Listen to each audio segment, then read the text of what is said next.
La folie finale d'Al Capone, le célèbre gangster était-il hanté par une victime malchanceuse? Al Capone était un gangster américain notoire dont les activités de trafic d'alcool, de prostitution et de jeux d'argent, qui rapportaient des millions de dollars à Chicago, ont dominé la scène du crime organisé pendant près de 10 ans. Au sommet de sa puissance, il employait plus de 1000 hommes armés à son service et comptait sur la moitié des forces de police de la ville.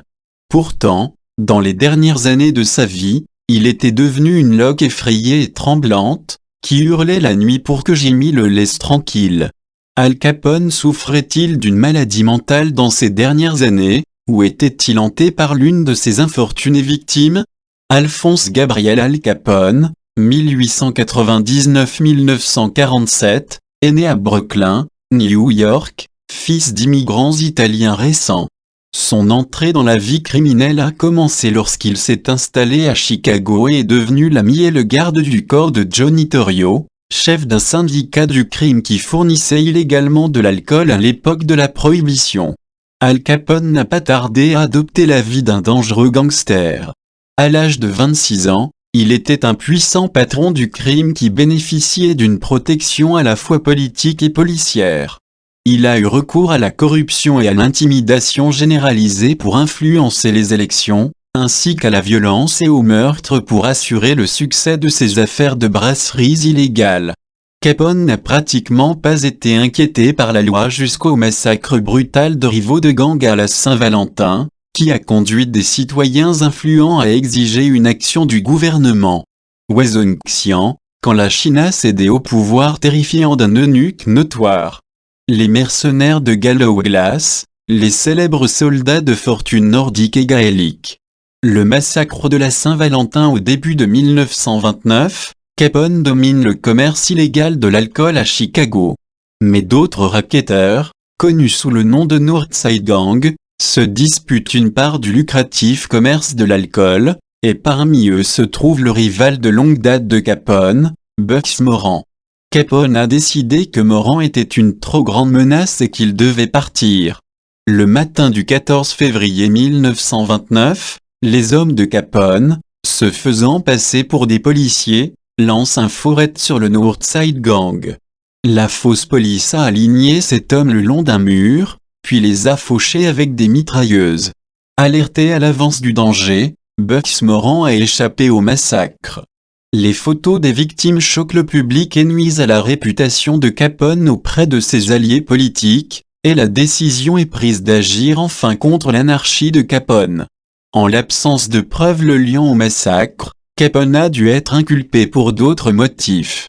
En mai 1929, Capone a été arrêté pour port d'armes lors d'un voyage à Philadelphie et a été condamné à une peine de prison au pénitencier d'État de l'Est de Philadelphie. Al Capone tourmenté par Jimmy. Les relations d'Al Capone lui ont permis de bénéficier d'un traitement de premier ordre en prison. Alors que les autres prisonniers souffraient dans des cellules nues, en béton, avec une simple dalle en guise de lit, la cellule de Capone était ornée de meubles raffinés, de peinture à l'huile et d'une radio. Mais sa cellule luxueuse n'a guère contribué à rendre le séjour de Capone confortable. Il n'a pas fallu longtemps pour que le patron du crime, Rudy Corias, se transforme en une loque éplorée et terrifiée qui, la nuit, poussait des cris à glacer le sang, hurlant à Jimmy de le laisser tranquille. De nombreuses personnes pensent que Jimmy était le fantôme d'une des victimes d'Al Capone, qui le tourmentait nuit après nuit. En effet, l'une des 7 victimes du massacre de la Saint-Valentin s'appelait James « Jimmy » Clark. Né Albert Cachellet, Jimmy était le beau-frère de Bugs Moran et est mort ce 14 février sanglant. Les tourments ont suivi Capone après qu'il ait quitté le pénitencier des Eastern State et qu'il ait purgé 11 autres années au pénitencier américain d'Atlanta et à Alcatraz pour fraude fiscale. En 1931, Capone a même fait appel à une médium, Alice Britt, pour essayer de découvrir ce que Jimmy voulait. Apparemment, Britt n'a pas réussi et Capone a continué à être terrorisé. D'autres mettent en avant une explication plus scientifique de ces tourments.